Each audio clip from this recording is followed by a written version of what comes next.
Hello students, देखो आज का जो टॉपिक है वो है आनुवंशिकी, ठीक है, जिसको हम क्या बोलते हैं, जेनेटिक्स। अब सबसे पहले क्या करना है, वैसे तो जेनेटिक्स काफ़ी लंबा चौड़ा लेक्चर है, ठीक है, लेकिन जेनेटिक्स का जो मीन्स है, ठीक है, इस वर्ड को आप नीचे लेके आओ एक बार, जेनेटिक्स, ठीक है। अब इस वर्ड को हम तोड़ेंगे तो इसमें से एक शब्द निकलेगा जीन।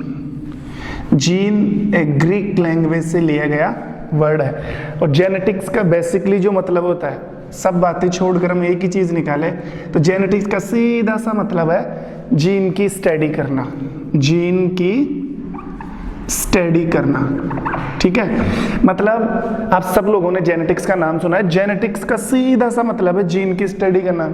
और जीन हम जानते हैं गुणसूत्र के ऊपर पाई जाने वाली इकाई है, तो जीन का जो अध्ययन करोगे ना, वो बायोलॉजी की जो ब्रांच है उसे हम जेनेटिक्स कहते हैं, ठीक है। या इसकी डेफिनेशन हम बनाना चाहे कि जीव विज्ञान की वह शाखा जिसमें माता पिता से उत्पन्न होने वाले वंशानुगति लक्षण पीढ़ी दर पीढ़ी संतान में जाते हैं, जिसे हम क्या बोलते हैं, आनुवंशिकी।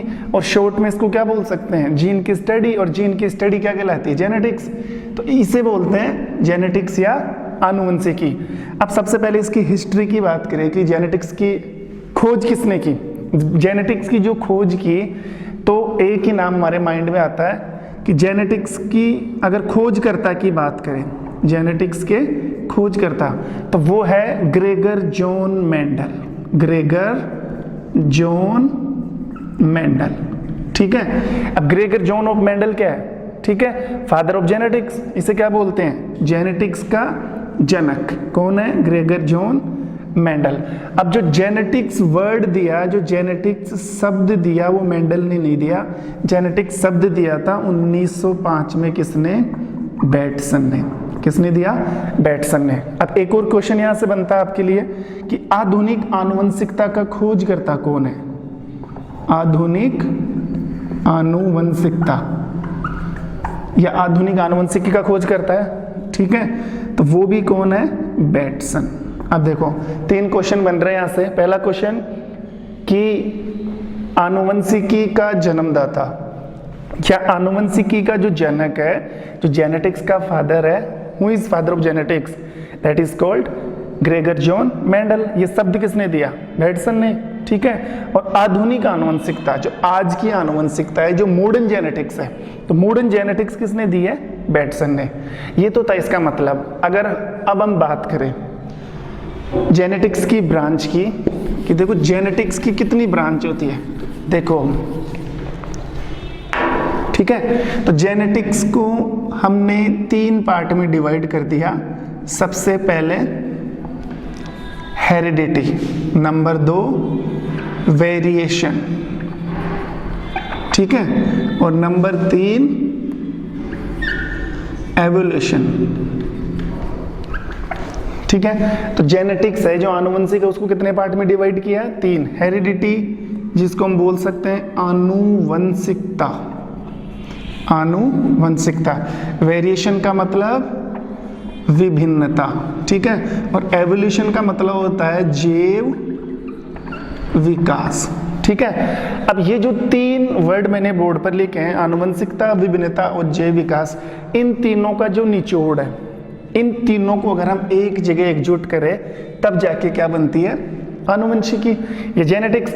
अब देखो सबसे पहले आनुवंशिकता किसे कहते हैं, सीधा सा मतलब है माता पिता से आनुवंशिक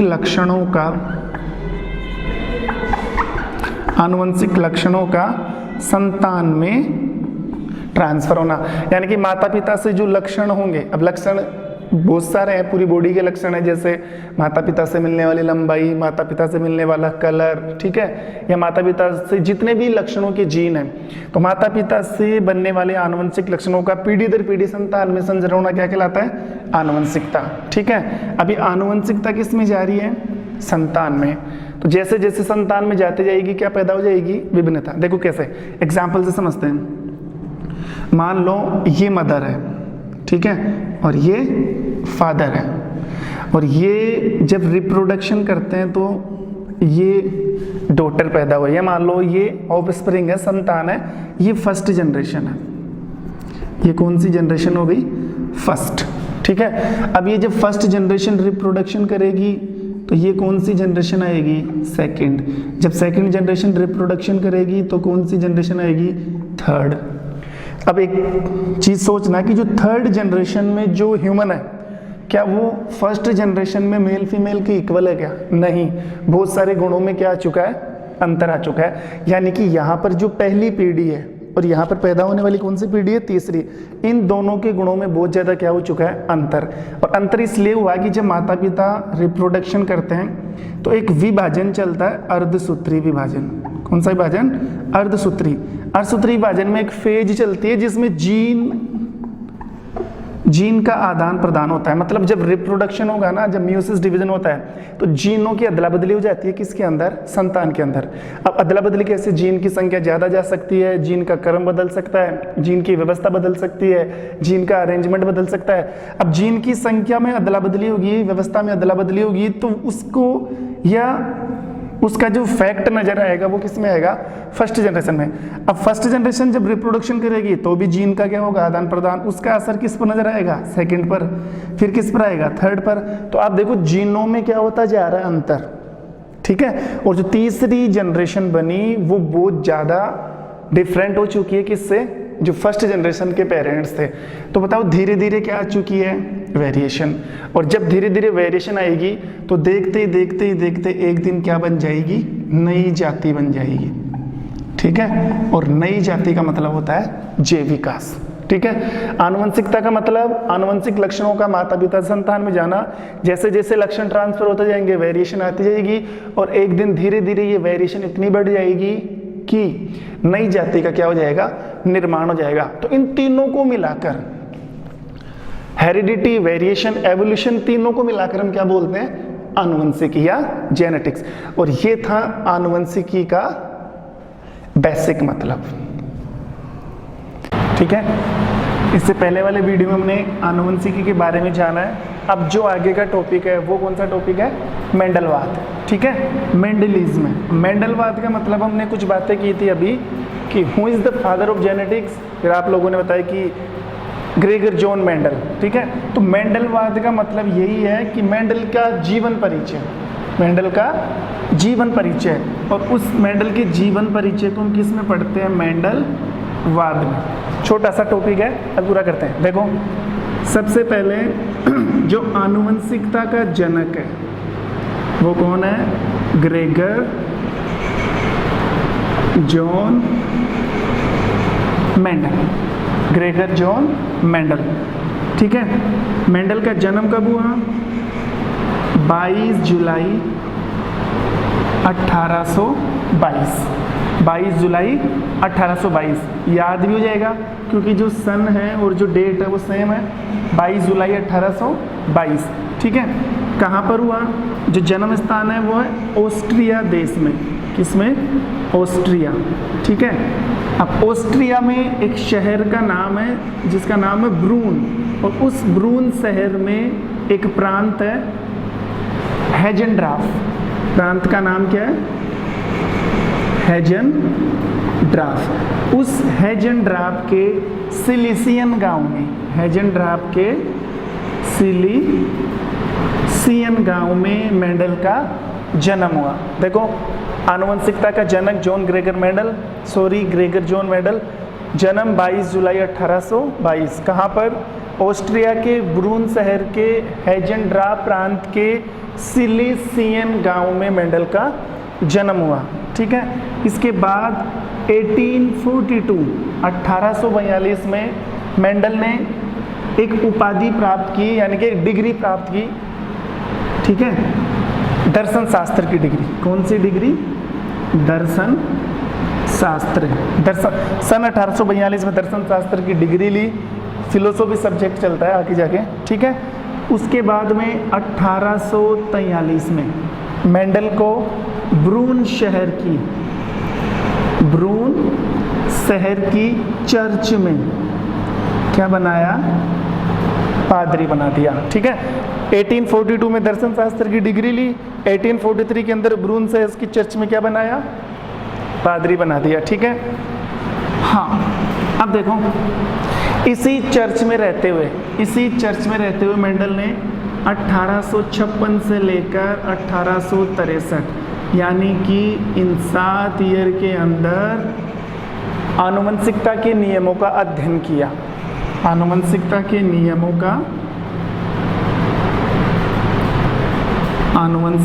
नियम ये हम आगे पढ़ेंगे। इनकी क्या की स्टडी की, और किसके ऊपर की?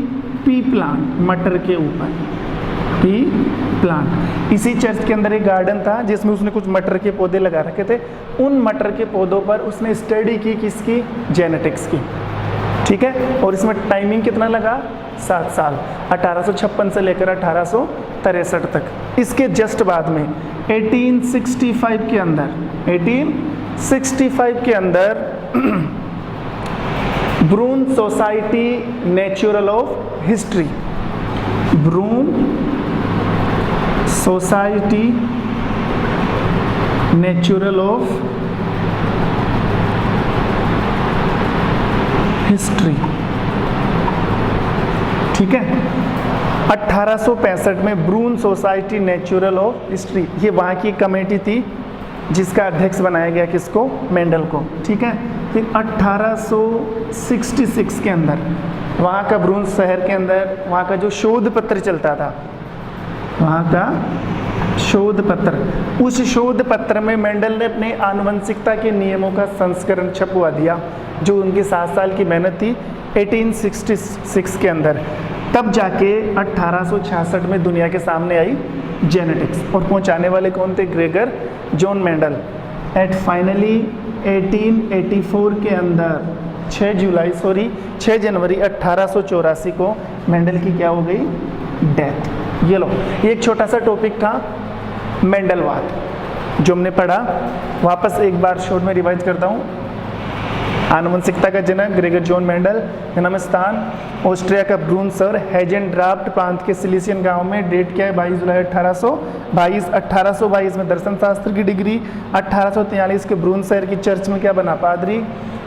1856 से लेकर 63 7 साल में आनुवंशिकता के नियमों का क्या किया? अध्ययन। किसके ऊपर? पी प्लांट के ऊपर। ब्रून सोसाइटी नेचुरल ऑफ हिस्ट्री की क्या कमेटी के अध्यक्ष बने। 1866 के वहाँ के शोध पत्र में अपना संस्करण छपवाया, और 1884 के अंदर डेथ हो गई। खोज करो। हेलो स्टूडेंट्स, देखो 2 टॉपिक हमने क्लियर किए, एक तो जेनेटिक्स का मतलब, ठीक है, और दूसरा जो टॉपिक हमने किया मेंडलिज्म। अब जो सबसे इम्पोर्टेंट टॉपिक है वो अब है टर्मिनोलॉजी ऑफ मेंडल, मेंडल की शब्दावली।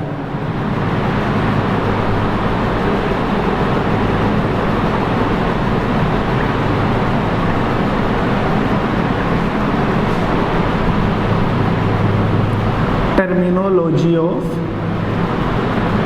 मेंडल, ठीक है। अब मेंडल की शब्दावली बोल सकते हो, आनुवंशिकता की शब्दावली बोल सकते हो। देखो शब्दावली का मतलब है, ये एक चीज़ कंफर्म कर दूं मैं, कि मेंडल एक बहुत हायर क्वालिटी वाला साइंटिस्ट था। उसके जो आंकड़े, उसकी जो सोच, उसकी जो ब्रेन पावर, वो आज के युग से अलग थी, ठीक है। वो आम आदमी के समझ में नहीं आ सकती। उसकी जो जेनेटिक्स है वो खुद तक सीमित थी, हम नहीं समझ सकते थे। लेकिन मेंडल ने अपनी जेनेटिक्स को समझाने के लिए, वो सिर्फ उन्होंने जो भी जेनेटिक्स की जो भी जानकारी ली, उनको एक सांख्यिकी या एक स्टैटिकली एक डेटा के अंदर उन्होंने स्टोर किया। वो काफ़ी जटिल थी, वो हम समझ नहीं सकते थे। तो उन्होंने क्या किया, दुनिया के सामने लाने के लिए, सबको जेनेटिक्स समझाने के लिए अपनी तरफ से कुछ शब्दों की क्या दे दी, शब्दावली दे दी, कि इन शब्दों को सीख सीख के हम आसानी से क्या समझ सकते हैं, जेनेटिक्स समझ सकते हैं। तो इनकी शब्दावली में काफ़ी इंपॉर्टेंट वर्ड है, जिसमें सबसे पहला वर्ड है वो है कारक। सबसे पहला वर्ड कौन सा है? फैक्टर, कारक। नंबर 2 युग्म विकल्पी, युग्म विकल्पी। नंबर 3 समयुग्मजी। नंबर 4 विषम युग्मजी। कारक, युग्म विकल्पी, समयुग्मजी और विषम युग्मजी। नंबर 5 जीनी प्रारूप, जीनी प्रारूप। नंबर 6 लक्षण प्रारूप, नंबर 7 एकल संकरण। नंबर 2 द्विसंकरण, 8। नंबर 9 बहुसंकरण। ठीक है। 10 9 नंबर 10 प्रभावी लक्षण। 11 अप्रभावी लक्षण। ये लो, और भी कुछ टॉपिक है शब्दावली में, वो आगे सिलेबस के अकॉर्डिंग आ जाएंगे। ठीक है। तो ये मेंडल की शब्दावली थी। फैक्टर है, एलीलिया एलिलोमॉर्फस है, होमोजाइगस है, हेटेरोजाइगस है। ठीक है। जीनोटाइप है, फिनोटाइप है, मोनोहाइब्रिड क्रॉस है, डबल हाइब्रिड क्रॉस है या पॉलीहाइब्रिड क्रॉस है। ठीक है। एक है डोमिनेंट कैरेक्टर है और एक रिसेसिव कैरेक्टर है। ये कुछ शब्दावली है मेंडल की। अब हमें क्या करना है, 1 बाय 1 स्टडी करनी है इनकी। तो सबसे पहला जो पॉइंट है वो है कारक। सबसे पहला कारक फैक्टर। देखो फैक्टर बोलते हैं किसको, जीन को। एक ही चीज़ है, जीन का दूसरा नाम ही क्या है, कारक। लेकिन ये नाम किसके लिए है, ओनली मेंडल के लिए। मेंडल को उस समय इतना नॉलेज नहीं था, उन्होंने जीन को क्या बोला था, कारक बोला था, कारक। ठीक है। बाद में जो ये जीन की संज्ञा दी वो तो किसने दी थी, जॉनसन ने।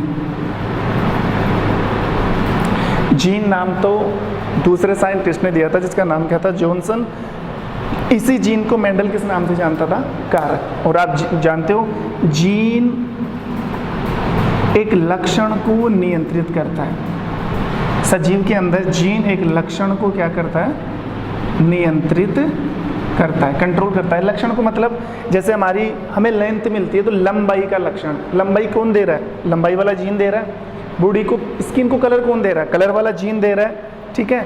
अब जो बाल है, करली है, स्ट्रेट आते हैं, वो भी किसकी बदौलत मिलते हैं, जीन। तो हर लक्षण का अलग जीन होता है और एक जीन एक लक्षण को क्या करता है, नियंत्रित। और ये डेफिनेट है, संतान में जाकर जीन अपने आप को एक्सप्रेस जरूर करेगा, ये कंफर्म है। ठीक है। तो जीन, और जीन गुणसूत्र की इकाई होती है। जीन गुणसूत्र की इकाई होती है, मतलब गुणसूत्रों के ऊपर क्या पाए जाते हैं, जीन पाए जाते हैं, जो अपनी तरफ से एक कैरेक्टर को क्या करते हैं, एक्सप्रेस करते हैं। तो ये था कारक। सेकंड नंबर का जो पॉइंट है वो है युग्म विकल्पी। सेकंड नंबर का जो पॉइंट, युग्म विकल्पी। सेकंड नंबर का जो पॉइंट, युग्म विकल्पी, एलिलोमॉर्फस। देखो इसको ध्यान समझना, अब ध्यान देना।